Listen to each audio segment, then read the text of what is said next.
Hello friends, good evening. This is Dilip here and welcome to my channel on Secure Academy. Today we are going to discuss about evaluation. I will discuss about all the things that we have to discuss about evaluation. I mean to say scholastic and co-scholastic and whatever we have to discuss, I will discuss. Okay. It is most important topic for your CTET exam. ये जो topic है आपके CTET exam की दृष्टि से बहुत ही महत्वपूर्ण है। ये टॉपिक अकेले आपका 10 से 15 नंबर कवर करेगा। पूरे CTET एग्जाम में कम से कम 15 नंबर जरूर आपका फिक्स कवर करेगा। ये 100% मेरी गारंटी के साथ कहता हूँ कि 15 नंबर अकेले फिक्स करेगा, क्योंकि ये एवेल्यूएशन ना तो सिर्फ इंग्लिश में ही आता है, ये आपके संस्कृत में भी आएगा, मैथ पेडागोजी में भी आएगा, CDP में भी आएगा और हिंदी में भी आएगा। इवेल्यूएशन हर एक पक्ष में आता है, मतलब क्योंकि 15 नंबर की पेडागोजी है, 15 नंबर की थ्योरी है आपके एग्जाम में, और दोनों मिक्स होकर क्वेश्चंस आते हैं और इवेल्यूएशन ना पूछा जाए ऐसा हो ही नहीं सकता। इसलिए आज हम डिस्कस करने वाले हैं इवेल्यूएशन का। लेकिन इससे पहले अगर आप मेरे चैनल पे नए हैं तो चैनल को सब्सक्राइब कीजिए और वीडियो को लाइक कीजिए। ओके, तो आइए चलिए सीधा पॉइंट पे चलते हैं, ज़्यादा टाइम वेस्ट ना करते हुए सीधा पॉइंट पे चलते हैं। अगर हम बात कर रहे हैं इवेल्यूएशन की, तो इवेल्यूएशन मीन्स क्या होता है? It is an achievement test.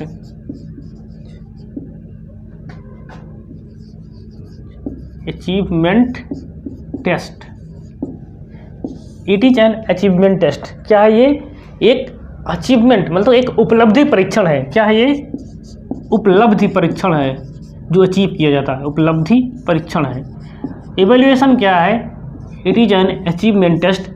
यह क्या है? एक उपलब्धि परीक्षण है। और हाँ, ये बहुत जरूरी है किसके लिए? It is necessary, it is necessary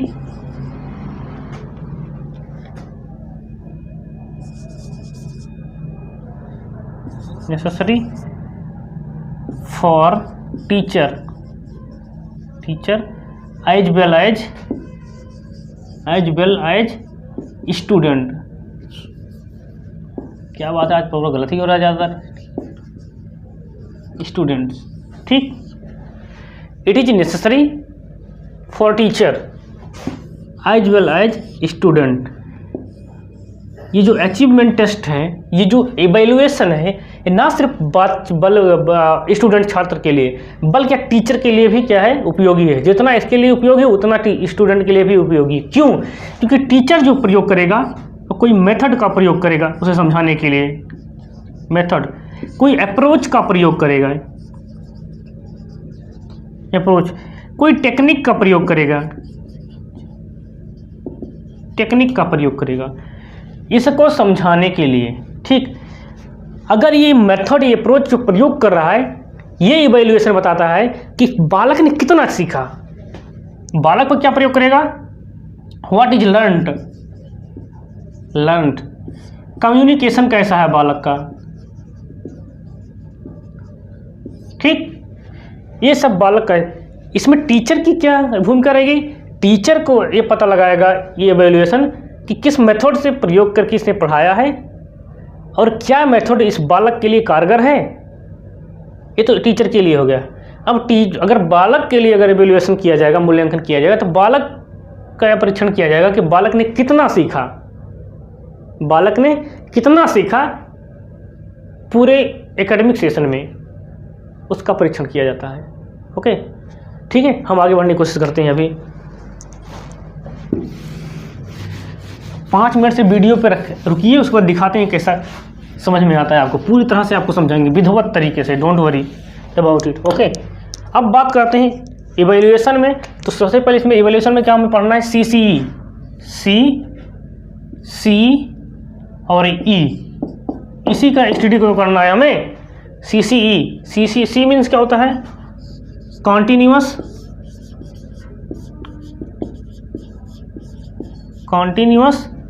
इस C मीन्स क्या होता है? कॉम्प्रिहेंसिव।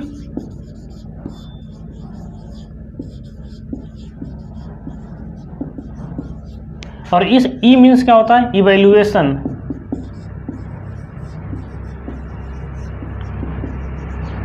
ठीक, कॉन्टिन्यूअस मीन्स क्या हो जाएगा? During the whole academic session, whole academic session,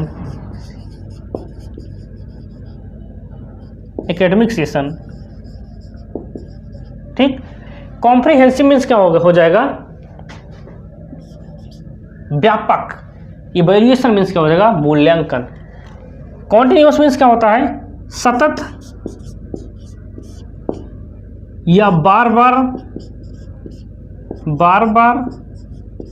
या लगातार, ठीक। कॉम्प्रिहेंसिव मीन्स क्या होता है, व्यापक। इवैल्यूएशन मीन्स क्या होता है, मूल्यांकन। Okay. Continuous, comprehensive, evaluation, continuous and comprehensive evaluation, यानी कि सतत या सतत व्यापक मूल्यांकन। कॉन्टिन्यूअस मीन्स क्या होता है, सतत या बार बार या लगातार, यानी कि ऐसा परीक्षण, ऐसा मूल्यांकन जो सिर्फ एक बार ना हो, बार बार हो, लगातार हो, हर बार हो। During the whole academic session, जब तक पढ़ाई चले तब तक आपका मूल्यांकन किया जाए, इसे ही क्या कहते हैं, कॉन्टिन्यूअस कहते हैं, कॉन्टिन्यूअस। ओके। इवैल्यूएशन लाने का जरूरत क्यों पड़ा, पहले हमारे पास बहुत सी विधियाँ थी, हमारे पास असेसमेंट था जिसके द्वारा हम मापन करते थे, ठीक है, बहुत सारी मापनियाँ थी, लेकिन इसको लाने का उद्देश्य क्या था, ये इसलिए लाया गया क्योंकि यह टीचर और स्टूडेंट दोनों के लिए बहुत ही हितकारी था, बहुत ही खरी उतरी अपने ये परीक्षण में, इसलिए इसको लाया गया। यानी कि इसका क्या होता है, during the whole academic session, पूरे जब तक पढ़ाई चलती रही तब तक, जैसे मान लो आपने कोई चैप्टर पढ़ाया, आपको पता भी नहीं चलेगा किस तरह से आपका असेसमेंट हो गया। आपने एक चैप्टर पढ़ाया, तुरंत किसी बच्चे को खड़ा करके पूछ लिया, बताओ बच्चों इसका उत्तर क्या होगा। अब उत्तर बच्चे ने अगर उत्तर दे दिया तो समझो ये चीज़ सफल हो गई, अगर नहीं दे पाया तो कहीं आप ही फेल है, बच्चा फेल नहीं होगा। देखो सिस्टम फेल है, अगर बच्चा फेल होता है तो बच्चा नहीं फेल होता है, पूरा सिस्टम फेल होता है, टीचर्स फेल होते हैं, बच्चा कभी फेल नहीं होता है। इसलिए प्रॉब्लम सिर्फ आप में है, अपने आप को सुधारो। इसलिए बाल केंद्रित शिक्षा लाई गई, टीचर केंद्रित नहीं। पहले आप पीट पाट के बच्चे को पढ़ा देते थे ना, ऐसा नहीं है। Is that clear my point. तो कंटिन्यूअस मीन्स क्या होता है, लगातार या बार बार। कॉम्प्रिहेंसिव मीन्स व्यापक होता है, और इसके दो पक्ष होते हैं। कौन से पक्ष, दो, ठीक। कौन सा, स्कोलेस्टिक, SCH, स्कोलेस्टिक एंड को स्कोलेस्टिक।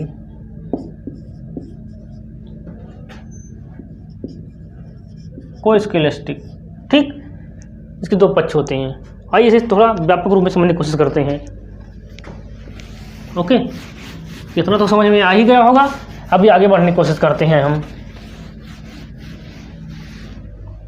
हमने देखा क्या, सी कॉन्टिन्यूअस,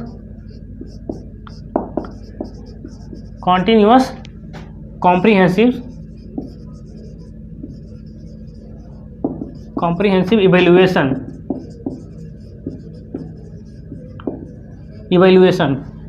अब कॉम्प्रिहेंसिव के दो पार्ट होते हैं। पहला क्या होता है, स्कोलेस्टिक,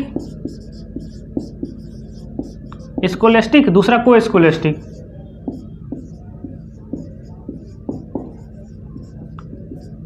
ओके, ये दो पार्ट होते हैं। ओके, ये दो पार्ट होते हैं। स्कोलेस्टिक मीन्स क्या होता है, शैक्षिक,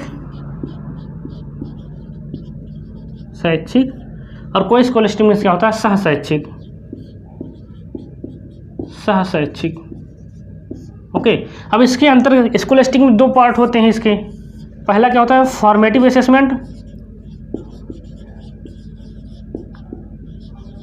असेसमेंट, और इसके में क्या होता है,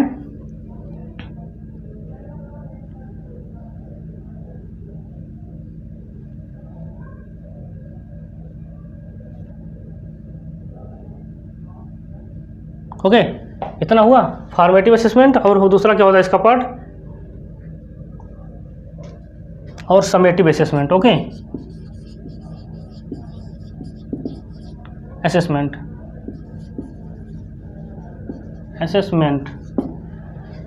फॉर्मेटिव मीन्स क्या होता है, रचनात्मक मूल्यांकन। क्या होता है, रचनात्मक।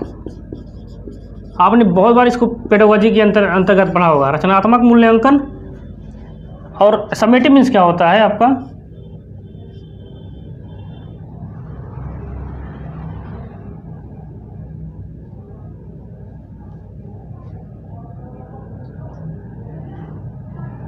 योगात्मक, क्या हो जाएगा, योगात्मक,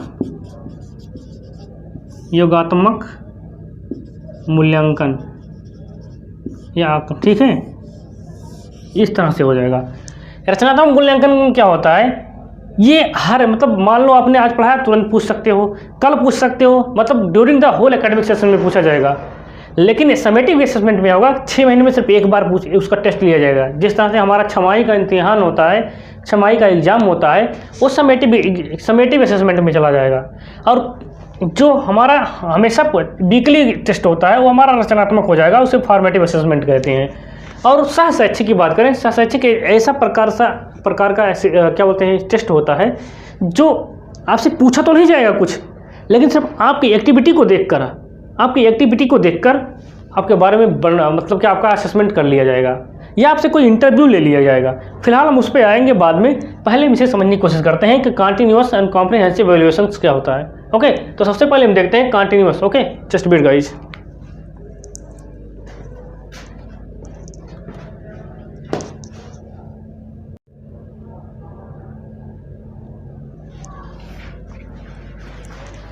ओके, ऑब्जेक्टिव ऑफ CCE मतलब कंटिन्यूअस एंड कॉम्प्रिहेंसिव इवैल्यूएशन के उद्देश्य क्या हैं, आइए इन्हें समझने की कोशिश करते हैं। दिया गया है पहला, to help in developing cognitive, psychomotor and affective skill.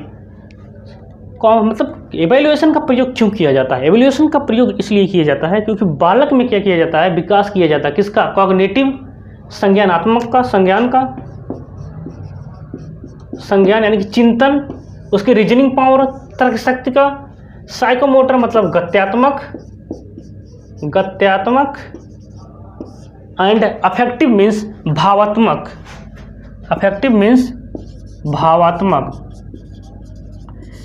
बालक के संज्ञानात्मक, गत्यात्मक और भावात्मक तीनों पक्षों का विकास इसमें संभव है।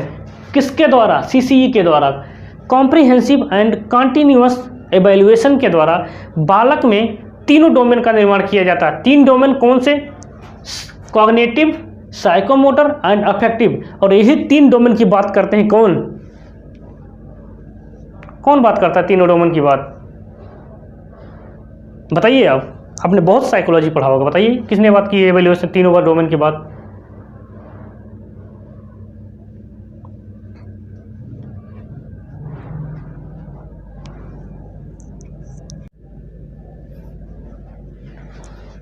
किसने किया था? अरे ब्लूम साहब ने किया था, ब्लूम टेक्सोनॉमी में। आपने बहुत पढ़ा होगा CTP, ब्लूम टेक्सोनॉमी। तो ब्लूम टेक्सोनॉमी ने 3 बात की थी, किसके बारे में? कॉग्निटिव, साइकोमोटर और अफेक्टिव। इन तीनों डोमेन का निर्माण किया जा सकता है। बालक में संज्ञानात्मक विकास का वर्णन किया जा सकता है, मतलब संज्ञान, उसके रीजनिंग पावर। साइकोमोटर गत्यात्मक, जो हाथ पैर चलाते हैं हम जो लिख रहे हैं, एक गत्यात्मक के अंतर्गत आता ही है, साइकोमोटर के अंतर्गत आता है जो हम लिख रहे हैं। और अफेक्टिव यानी भावात्मक पक्ष, जो हमारे विचार होते हैं वो हमारे भावात्मक पक्ष होते हैं। इन तीनों स्किल्स का डेवलपमेंट किया जा सकता है किसके द्वारा? CCE के द्वारा, continuous and comprehensive and evaluation के द्वारा। Is that clear my point? ठीक, फिर बात करते हैं टू ले emphasis on thought process and D emphasis on memorisation. यानी कि जो जोर देता है किस पे? हमारे विचार, हमारे भाव पर ज़्यादा जोर देता है। कौन? ये जो होता है CCE, continuous and comprehensive evaluation जो होता है, ज़्यादातर बालक के विचारों को, उसके भाव को, उसके थॉट्स को ज़्यादा महत्व देता है। ठीक, और किस पर जोर नहीं देता है? एम्फेसिस मेमोराइजेशन, रटंत विद्या पर, रटने की प्रणाली पर। ये रटने की प्रणाली पर, रटंत विद्या पर जोर नहीं देता है। जोर किस पे देता है? उसके थॉट प्रोसेस, उसके थिंकिंग ऑर्डर्स को क्या करता है? ये डेवलप करता है। Clear my point? फिर to make evaluation an integral part of TL process, यानी कि teaching learning process. To make evaluation an integral part of teaching learning process. Make evaluation, मूल्यांकन बनाता है एक अहम हिस्सा किसका? टीचिंग लर्निंग प्रोसेस, पठन पाठन प्रक्रिया की, पठन पाठन विधि को एक महत्वपूर्ण क्या बनाता है? अहम हिस्सा बनाता है उसका, ठीक है, मूल्यांकन जो होता है बनाता है। To use evaluation for improvement of student achievement, evaluation का प्रयोग इसलिए से किया जाता है क्योंकि यह बालक के उपलब्धि परीक्षण को क्या करता है, इम्प्रूव करता है, बढ़ाता है, सुधारता है। क्या करता है, बालक के इम्प्रूव क्या बोलते हैं, जो उपलब्धि परीक्षण होता है उसमें सुधार करता है। कौन, इवैल्यूएशन, मूल्यांकन। एंड टीचिंग लर्निंग स्ट्रेटेजीज, और उसके पठन पाठन जो शिक्षण होते हैं, सीखने सिखाने की शिक्षण विधियों में क्या करते हैं, सीखने सिखाने की शिक्षण विधियों,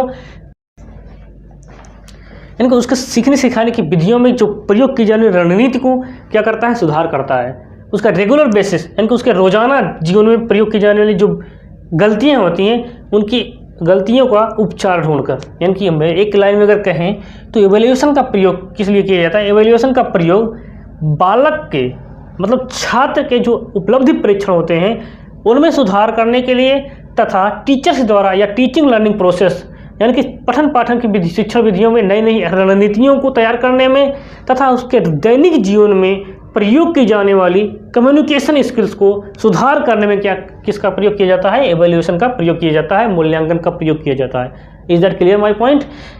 डायग्नोसिस, एक वर्ड आपने सुना होगा डायग्नोसिस, यानी कि जिसका हम बोलते हैं निदानात्मक परीक्षण। आगे की वीडियो में हम इसे समझेंगे, यानी कि पहले किसी बीमारी का पता लगाया जाएगा, फिर उसके बाद उसका इलाज किया जाएगा, यही होता है डायग्नोसिस, यानी मतलब निदानात्मक परीक्षण। आगे हम पढ़ेंगे। तो आज के लिए आई होप आपको समझ में आया होगा। रिमेडियल टीचिंग और डायग्नोसिस दोनों को हम समझेंगे बहुत अच्छी तरह से आने वाले नेक्स्ट वीडियो में। ओके, तो आज के लिए बस इतना ही, मिलते हैं आने वाले नेक्स्ट वीडियो में, तब तक के लिए जय हिंद।